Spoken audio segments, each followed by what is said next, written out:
I said we got the elephant in the room, let's get rid of it and discuss it, and that was the carousel. Well, the elephant in the room tonight is the animal shelter. Okay, so we'll let's dig into that. And by the way, Darcy, it may take a little bit more time than what we've been discussing tonight on this issue. The question I had, Tara, was there has been much said concerning the St. George Animal Shelter issue. Have you considered consolidating the shelter with the support and involvement of Washington County and or other local municipalities in order to provide services on a much larger scale?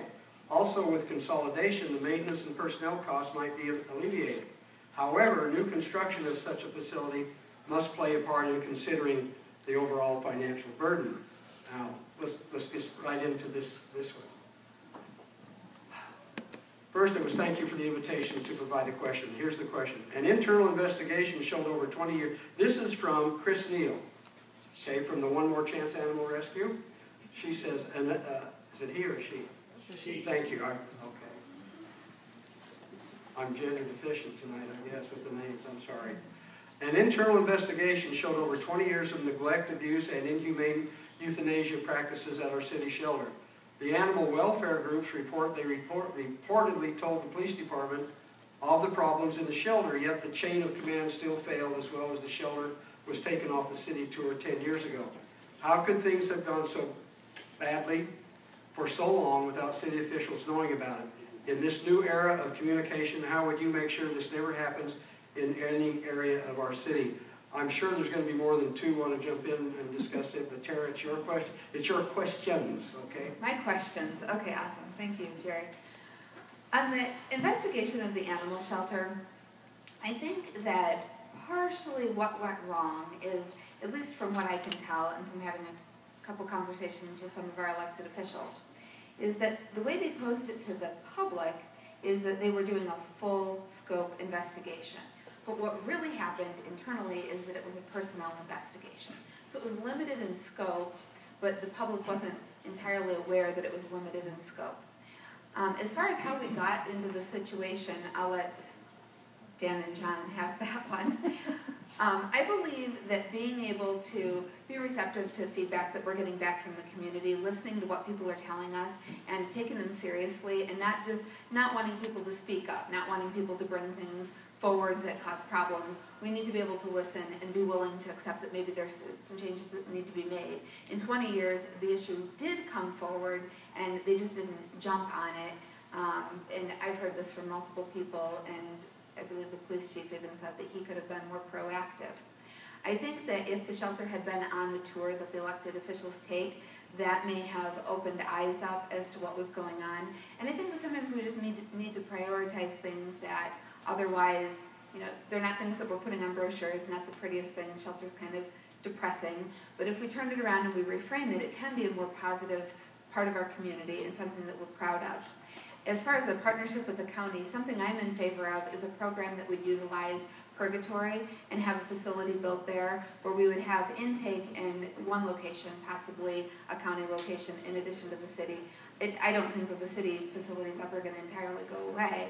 But then they take dogs in particular and they partner them with prisoners, and the prisoners train them, which is inexpensive because you have people with nothing but time on their hands.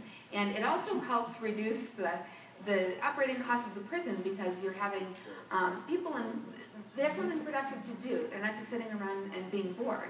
So they train the dogs, and then after the dogs are trained, they go to an adoption facility. Who would like to jump in on this one? Make a statement.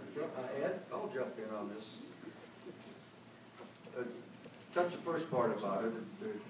One of the things that happened as a result of this, Tara touched on the listening part. It's the hearing part. People are listening, but they're not hearing what's being said by some of these citizens. And it had a tendency to take away from the full detail of the investigation. The police department acted in such a fashion of following up on the witnesses and the information that was presented to them at the time. But you have to have witnesses come forward that actually seen some of these allegations and be willing to testify. That seemed to be lacking. Now, so I'll say that part of it. The broader aspect as far as the counties involving, this is one of the things that grew out of this, which is really good, is we recognize that St. George has been carrying the burden for the biggest part of the county for years on our animal shelter. We found out the county doesn't even have an animal shelter, the whole county. And so now the door's been opened so that we can have this interaction with the county. The county sheriff, Corey, I've talked to him about it. He has the land, he has the space, he has the desire to move forward in a program that's going to help not only the inmates, but the county. It's been on the agenda for the county commissioners to follow up on, so there is some good coming out of this. We can do a lot more, and I think we will. Thank you, Ed.